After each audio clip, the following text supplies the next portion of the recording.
আল্লাহ পাকের কোরআনে কারীমের এই আয়াত যখন স্টাডি করি, যখন পড়াশোনা করি, মুতালা করি, অবাক হয়ে যাই। মানুষকে সামান্যতম জ্ঞান দেওয়া হয়েছে। আল্লাহ বলছেন সামান্যতম জ্ঞান।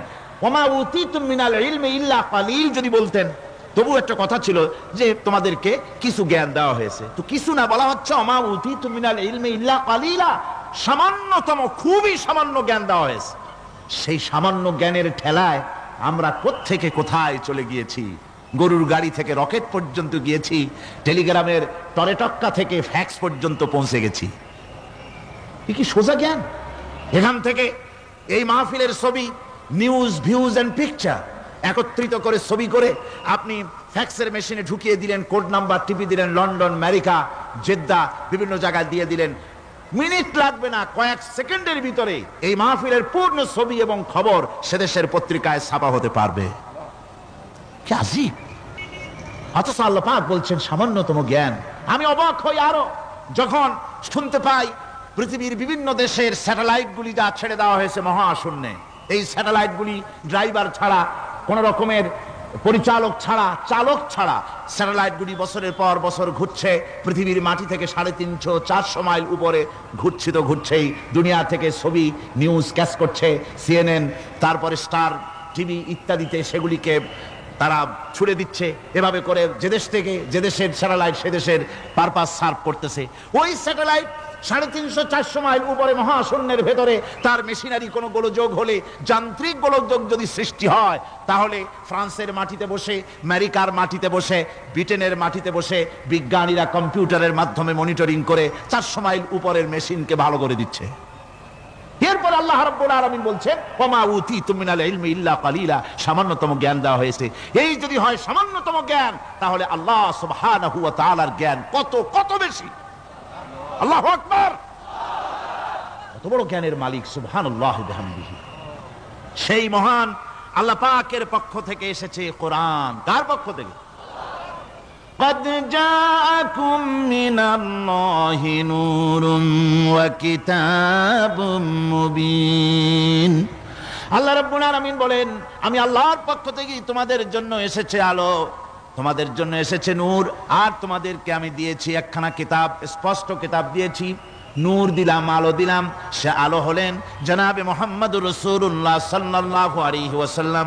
আর আমি যে তোমাদেরকে কিতাব দিয়েছি সেই কিতাবের নাম কোরআনে কারীম। একখানা কিতাব দিলাম যার নাম কোরআন শরীফ। একখানা কিতাব দিলাম আর একটা আলো দিলাম তোমাদেরকে। আল্লাহ পাক বলছেন তিনি দয়াবান, রহমান, তিনি আমাদেরকে কোরআন শিখিয়েছেন। এই কোরআনের নাম কে রেখেছে? কে রেখেছে কোরআনের নাম? আল্লাহ। নাম শুধু কোরআনের নাম কোরআন নয়, শুধু কোরআনের নাম কোরআন।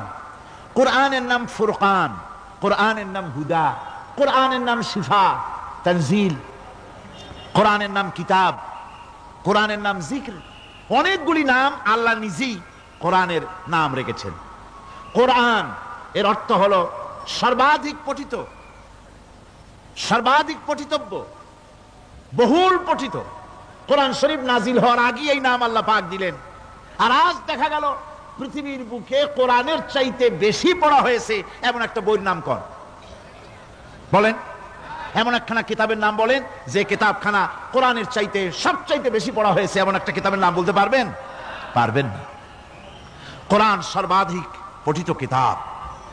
আল্লাহ রাব্বুল আলামিন এই কিতাবকে অবতীর্ণ করেছেন। আলিফ লাম রা কিতাবুন আনজালনাহু ইলাইকা লিতুখরিজান নাসা মিনাজ যুলুমাতি ইলান নূর। আলিফ লাম রা।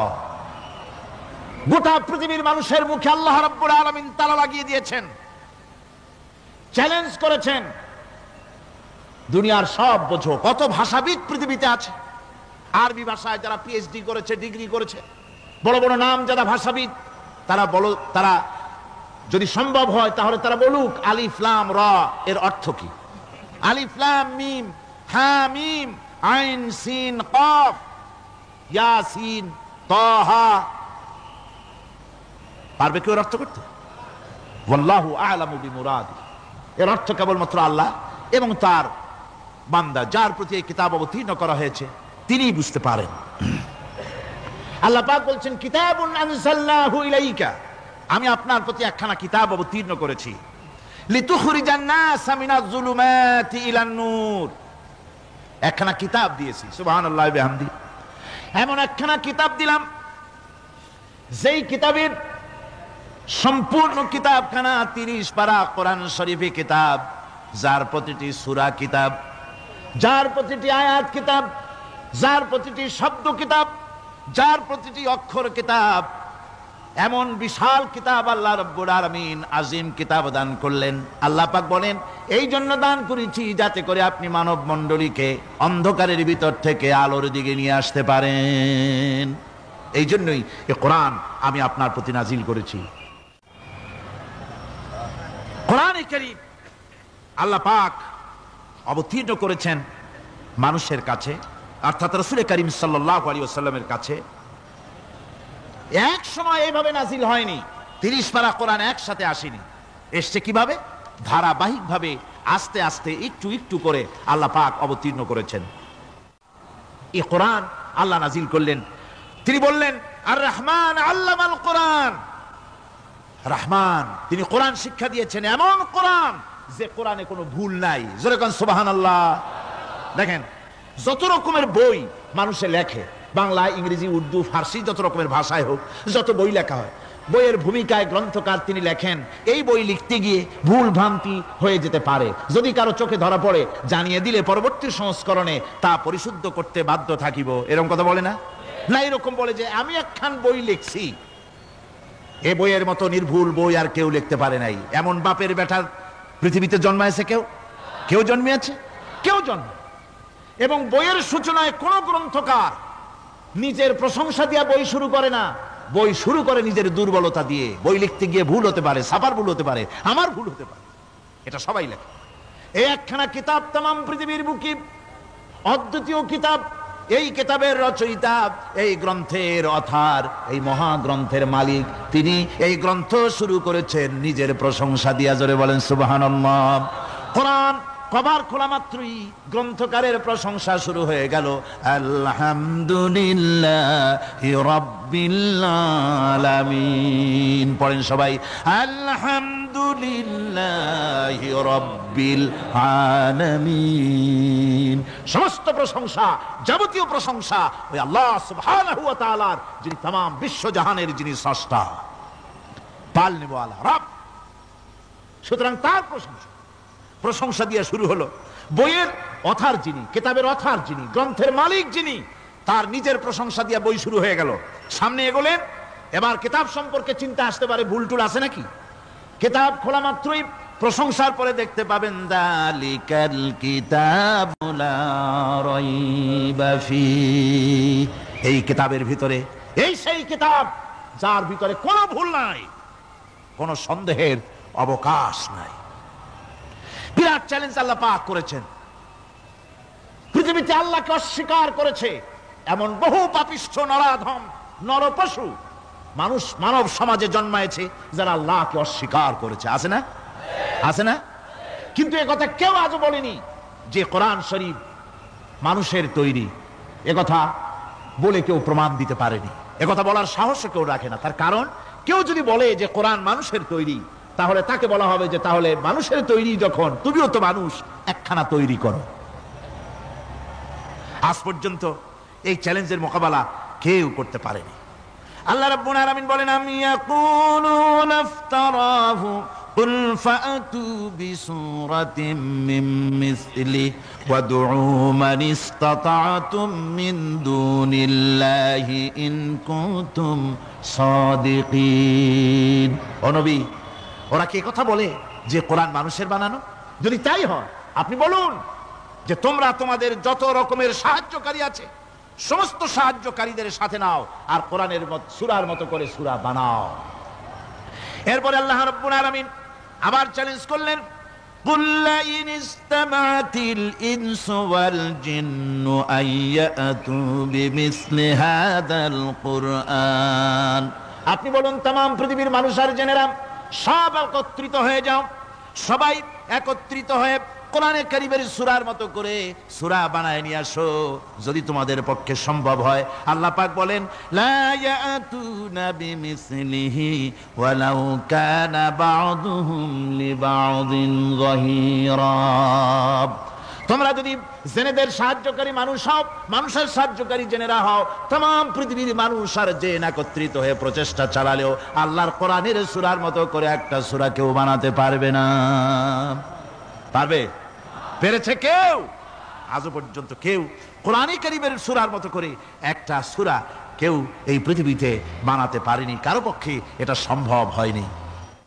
আল্লাহ রাব্বুল আলামিন আবার চ্যালেঞ্জ করেন, ইন কুনতুম ফি রাইবিম মিম্মা নাযালনা আলা আবদিনা ফাআতু বিসূরাতিন মিন মিসলিহি ওয়াদউ শুহাদাআকুম মিন দুনিল্লাহি ইন কুনতুম সাদিকিন। আমি আমার বান্দার উপরে যে কিতাব অবতীর্ণ করেছি এর ভিতরে সন্দেহ আছে বলে যদি মনে করো এর ভিতরে সন্দেহ আছে মানুষের বানানো, এমনটি যদি সন্দেহ হয় তাহলে কোরআনের সূরার মতো করে একটা সূরা বানাও, ছোট্ট একটি সূরা বানাও। ফাতু বিসূরাতিন, সূরা আলে ইমরানের মতো না, সূরা আরাফের মতো না, সূরা মায়েদার মতো না। ফাতু বিসূরাতিন, ছোট্ট একটি সূরার মতো করে একটা সূরা বানাও। কিয়ামত হয়ে যাবে, মানুষ কোরআনে কারীমের মতো একটি ছোট্ট সূরা বানাইতে পারবে না। সুবহানাল্লাহ পড়ে। আমার ভাইয়েরা, এই কোরআন আল্লাহ রব্বুল আলামিনের পক্ষ থেকে নাজিল হলো। কোরআন মানুষের চিরটা কাল ধরে, আবহমান কাল ধরে মানুষের মনকে আকৃষ্ট করেছে। কোরআনে কারীমের এর ভাষা, এর লালিত্য, এর মাধুর্য, এর রচনা শৈলী এবং এর গতিময় ছন্দ, এর শব্দ বিন্যাস মানুষকে মুগ্ধ করেছে চিরকাল ধরে। আল্লাহর নবী বলেন, এ কোরআন যখন আমি তেলাওয়াত করতেছিলাম একটা রাত্রে, যে রাতে আমার তেলাওয়াতের সামনে ছিল জেনেরা যখন আমার কাছ থেকে তেলাওয়াত শুনল, ইসসামিআতু হাত্তা ক্বালু ইন্না সামি'না কুরআনান আজাবা। আমার মুখ থেকে যারা যখন তেলাওয়াত শুনল, জেনারা তখন এই কথা না বলে পারে নাই, আমরা এক আশ্চর্য ধরনের কিতাব শুনেছি। জোরে বলেন সুবহানাল্লাহ। ইন্না সামি'না কুরআনান আজাবা, এক আশ্চর্য ধরনের কোরআন শুনেছি। বলতেছে সেই সব জেনেরা যাদের বয়স 1000 বছর, 1500, 2000 বছর, 500 বছর, যারা জাবুর শুনেছে, ইনজিল শুনেছে, তাওরীত শুনেছে, সেসব জেনেরা বলছে ইন্না সামি'না কুরআনান আজাবা, আশ্চর্য কিতাব শুনেছি। এমন এক কিতাব ইয়াহদি ইলার রুশদ, যে কিতাব শুনলে পরে শ্রোতাকে হেদায়েতের রাস্তা দেখায় দেয়, এমন এক কিতাব শুনলাম। আর এই কিতাব শোনা মাত্র ফামান্না বিহ, কোরআন শুনলাম আর ঈমান আনলাম। নবীজি বলেন, জেনেরা আমার মুখে তেলাওয়াত শুনে পড়ে নিল লা ইলাহা ইল্লাল্লাহু মুহাম্মাদুর রাসূলুল্লাহ। এই কোরআন এমন এক কোরআন, মান ক্বালা বিহি সাদাকা, এই কোরআন শরীফ থেকে যে কথা বলে সেই সত্য কথা বলে। কোরআন থেকে যে কথা বলে সে কি বলে? তার কারণ কোরআন এসেছে কার কাছ থেকে? ওয়া মান আসদাকু মিনাল্লাহি কিলা, আমি আল্লাহর চাইতে সত্যবাদী আর কে হতে পারে? আল্লাহর নবী বলেন, কোরআন থেকে যে কথা বলে সেই সত্য কথা বলে। আর ওয়ামান আমিলা বিহি উজরা, এই কোরআন যে আমল করবে তাকে পুরস্কার দেওয়া হবে, সে পুরস্কৃত হবে, দুনিয়ায় পুরস্কার পাবে, আখিরাতেও পুরস্কার পাবে। সুবহানাল্লাহ। ওয়ামান হাকামা বিহি আদালা, আর কোরআন থেকে যে বিচার ফয়সালা করবে সেই কেবলমাত্র সঠিক সুষ্ঠু বিচার কায়েম করবে, সোশ্যাল জাস্টিস সেই করতে পারবে, সুবিচার জাস্টিস কায়েম সেই করতে পারবে। ওয়ামান দা ইলাইহি হুদিয়া ইলা সিরাতিম মুস্তাকিম, আর কোরআন থেকে যে দাওয়াত দেয়, কোরআনের দিকে যে দাওয়াত দেয় সেই কেবলমাত্র সঠিক সহজ সরল রাস্তার দিকে দাওয়াত দেয়, যেই দাওয়াত শুরু হয় পৃথিবীর মাটি থেকে আর শেষ হয় গিয়া জান্নাতুল ফেরদাউসে।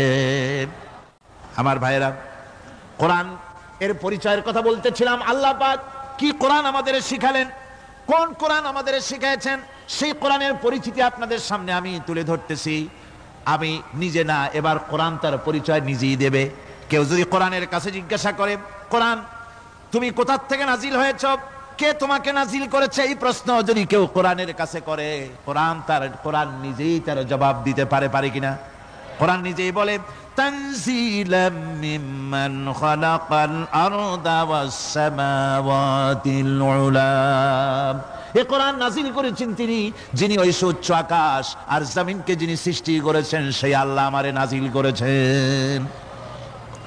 কোরআনের কাছে কেউ যদি প্রশ্ন করে, ও কোরআন, এই পৃথিবীতে নাজিল হওয়ার আগে তুমি কোথায় ছিলে, কেউ যদি প্রশ্ন করে, কোরআনে কারীম নিজের পরিচয় শোনায়, আমি কোথায় ছিলাম শোনো, বাল হুয়া কুরআনুম মাজিদুন ফি লাউহিম মাহফুজ, বরং এই কিতাব অতীব মর্যাদা সম্পন্ন সুরক্ষিত ফলকে লিপিবদ্ধ ছিল, আমি ছিলাম লৌহে মাহফুজে, সেখান থেকে এসেছি। যদি কেউ প্রশ্ন করে, কোরআন কি, কোরআন তুমি কার উপরে অবতীর্ণ হয়েছ, জবাব কোরআন নিজেই দেয়, ওয়া আমিনু বিমা নুজিলা আলা মুহাম্মাদ ওয়া হুয়াল হাক্কু মির রাব্বিহিম, ঈমান আনো সেই জিনিসের উপরে যেটা মুহাম্মদ সাল্লাল্লাহু আলাইহি ওয়াসাল্লামের উপর অবতীর্ণ হয়েছে। আবার অন্য আয়াতেও জবাব পাওয়া যায়, তাবারাকাল্লাযী নাযালাল ফুরকানা আলা আবদিহি লিয়াকুনা লিল আলামিনা নাযীরা। অতীব বরকতপূর্ণ মহান সত্তা সেই আল্লাহ রাব্বুল আলামিন, যিনি তার বান্দার পরে ফুরকান অবতীর্ণ করেছেন। সুবহানাল্লাহি বিহামদি। কোরআনের নাম আমি বলেছিলাম শুধু কোরআন নয়, অনেক নাম আছে। কোরআনের আরেক নাম ফুরকান। কোরআনের আরেক নাম কি? আল ফারকু বাইনাল হাক্কি ওয়াল বাতিল। কোরআন হচ্ছে সেই মহাসত্য যা মিথ্যা এবং সত্যের মধ্যে পার্থক্য সূচিত করে, মঙ্গল এবং অমঙ্গলের মধ্যে পার্থক্য সৃষ্টি করে, যা সত্য এবং মিথ্যার মধ্যে তাফরিকা সৃষ্টি করে, সত্যকে মানুষকে বুঝিয়ে দেয়, তার নাম হচ্ছে ফুরকান। এবার যদি প্রশ্ন করা হয়, ও কোরআন, বুঝলাম তুমি লৌহে মাহফুজে ছিলে, বুঝলাম তুমি নবীজির উপরে নাজিল হয়েছো, এবার বলো তুমি কোন মাসে নাজিল হয়েছো, তুমি তো আসছিলা প্রথম কোন মাসে নাজিল হয়েছো? এ প্রশ্ন যদি কেউ করে, কোরআন তার জবাবে বলবে, শাহরু রমাদানাল্লাযী উনজিলা ফীহিল কুরআন, রমজানের পবিত্র মাসে আমি অবতীর্ণ হয়েছি। সুবহানাল্লাহ। যদি প্রশ্ন করা হয়, রমজানে তো আসছো, কিন্তু প্রথম নাজিল হয়েছিল কোন সময়, ওটা কি দিন ছিল না রাত ছিল? কোরআন তার জবাবে বলে, ইন্না আনজালনাহু ফি লাইলাতিল কদর, কদরের পবিত্র রাতে আমি এই পৃথিবীতে আমার আগমন ঘটেছিল। যদি প্রশ্ন করা হয়, বুঝলাম সবই, কেন নাজিল হয়েছে তুমি, এই পৃথিবীতে তোমার আসার উদ্দেশ্য কি, মূল কাজটা কি, এই প্রশ্ন যদি করা হয়, কোরআনে কারীম তার জবাবে বলে, শোনো কেন এসেছি, লিতুখরিজান নাসা মিনাজ যুলুমাতি ইলান নূর। আমার মিশন হচ্ছে গোটা বিশ্ব মানবতাকে পঞ্জীভূত জমাট বাঁধা অন্ধকারের ভেতর থেকে টেনে বের করে আলোর সন্ধান দিতে, আলোর দিকে আনার জন্য আমি কোরআন নাজিল হয়েছি। গোটা পৃথিবীর মানুষ আছে অন্ধকারের ভিতরে। কিসের মধ্যে? অন্ধকার কি? অন্ধকার হচ্ছে পুঁজিবাদ, অন্ধকার সমাজতন্ত্র, অন্ধকার ধর্ম নিরপেক্ষতাবাদ, অন্ধকার জাতীয়তাবাদ, মানুষের তৈরি করা যত মতবাদ সব কি? জোরে কোন, সবগুলি কি? অন্ধকার। এই অন্ধকারের ভেতর থেকে মানুষগুলিকে টেনে আনবে কোরআন কিসের দিকে? আলোর দিকে। এবার যদি প্রশ্ন করা হয়, বুঝলাম তুমি অন্ধকার থেকে আলোর দিকে নিয়ে আসবে, আলোর দিকে আসতে পরে ফায়দাটা কি হবে, মূল ফায়দাটা বুঝায় দাও, আসল ফায়দা কি হবে তোমারে যদি মানি? কোরআন তার জবাব দেয়, নিজের পরিচয় নিজে তুলে ধরে, ফামান তাবিআ হুদায়া ফালা খাউফুন আলাইহিম ওয়ালা হুম ইয়াহজানুন। এই কোরআনকে যদি মেনে চলো, এই কোরআনের আইন যদি মানো, সমাজে মানো, ব্যক্তিতে মানো, পরিবারে মানে, রাষ্ট্রে মানো, জীবনের সব ক্ষেত্রে সমস্ত জায়গায় যদি এই কোরআনকে মেনে চলো, ফালা খাউফুন আলাইহিম, তাহলে তোমাদের কোনো ভয় থাকবে না, ওয়ালা হুম ইয়াহজানুন, কোনো চিন্তাও থাকবে না। কিসের ভয় থাকবে না? কোরআনের আইন মেনে যদি চলো, সমাজে ও রাষ্ট্রে চুরির ভয়, ডাকাতির ভয়, জিনার ভয়, হত্যার ভয়, সন্ত্রাসের ভয়, কোনো ভয় থাকবে না।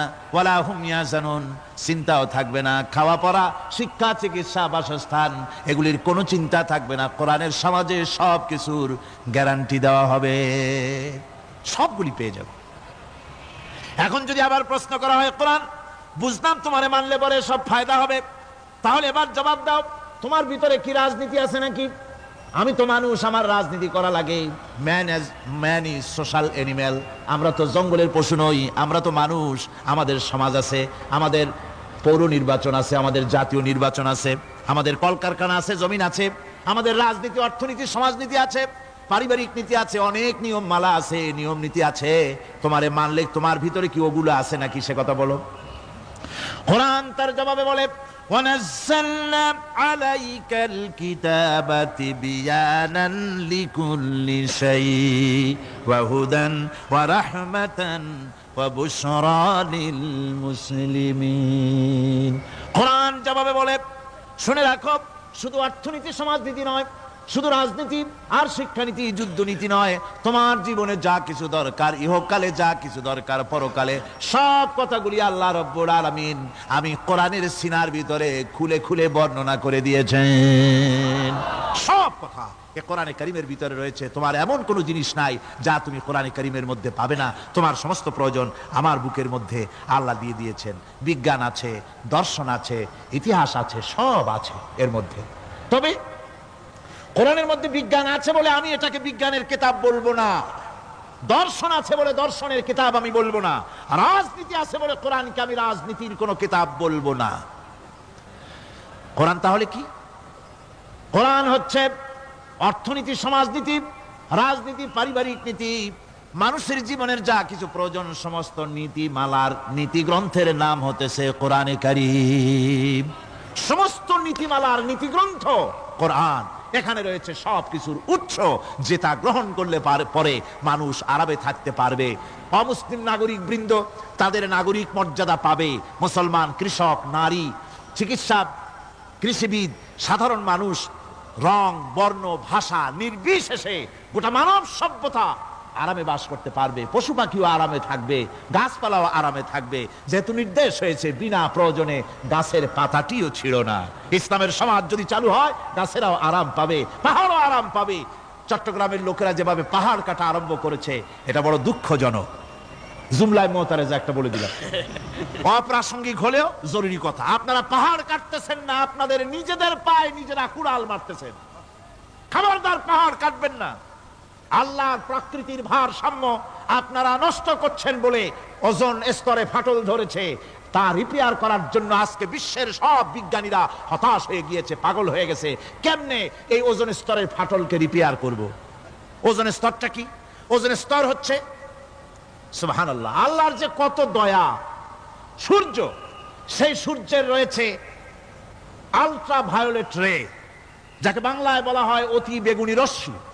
যে রশ্মিটা সৃষ্টি জগতে যদি আসে আর তা যদি কোনো প্রাণীর শরীরকে টাচ করে, তাহলে সমস্ত প্রাণী ক্যান্সার হয়ে, এক্সিমা হয়ে, বিখাউজ হয়ে, অ্যাজমা হয়ে সমস্ত প্রাণী মরে যাবে, কেউ বাঁচবে না। মারাত্মক রশ্মি। সেই রশ্মিটা যাতে সৃষ্টি জগৎকে টাচ করতে না পারে, সেজন্য আল্লাহ পাক একটা ওজোন স্তর তৈরি করেছেন। ওখানে এসে ওটা বাধাপ্রাপ্ত হয়, পৃথিবীর মাটিতে আসে না। যা কিছু পৃথিবীর মানুষের জন্য, পৃথিবীর জন্য কল্যাণকর, সেগুলি সূর্য থেকে আসতে থাকে। সুবহানাল্লাহ বিহামদি। যেটা ক্ষতিকর সেটা আল্লাহ পাক আটকায় রাখেন। এখন সেই ওজোন স্তরে ফাটল ধরলো। কেমনে ফাটল ধরলো? ফাটল আপনি আমি ধরাইছি। আপনি বলবেন যেটা কেমন কথা, আমি তো ওইখানে যাই নাই, আমি ফাটল ধরাইলাম কেমনে? ওই যে সেই আপনার প্রাইমারি স্কুলে ভিজিট করতে গিয়েছিলেন ইন্সপেক্টর, তারপরে প্রাইমারি না হাই স্কুল ভিজিট করতে গেছে। যায়া জিজ্ঞেস করছে, ছেলেরা কি পড়ছো? বল ইতিহাস। ঠিক আছে, ইতিহাস থেকেই প্রশ্ন করব। বলো তো, চীনের প্রাচীর কে ভেঙেছে? ছেলেরা জবাব দিচ্ছে না। তুমি বলো, তুমি বলো। কেউ বলছে না। বেঞ্চের কোণায় যে ছেলেটি, সে বলছে সর্বনাশ। কেউ যখন স্বীকার করে না, এটা তো আমার মাথায় আসবে। সব শেষ ইন্সপেক্টর তাকে বলছে, তুমি বলো তো কে ভেঙেছে চীনের প্রাচীর? কয়, স্যার, গ্রামে আমার দুষ্টমির যথেষ্ট বদনাম আছে, কিন্তু চীনের প্রাচীর ভাঙার মতো দুষ্কর্ম আমি করি নাই। ইন্সপেক্টর খুব রেগে গেলেন, মাস্টারের দিকে তাকালেন। এই বুঝি আপনার ইতিহাস পড়ানো? মাস্টার ইন্সপেক্টরের বিরক্তি ভরা মুখ দেখে বলছেন, স্যার রাগ করবেন না, এসব ছাত্র তো আমার, ওদের অবস্থা তো আমি জানি। আপনি আসছেন ঢাকা থেকে, আপনি জানবেন কি? আমি হলপ করে বলতে পারি, আমার ক্লাসের কোন ছাত্র চীনের প্রাচীর ভাঙে নাই। ইন্সপেক্টর রাগ হইয়া চলে গেছে হেডমাস্টারের রুমে, যায় বলছে যে আমি আপনার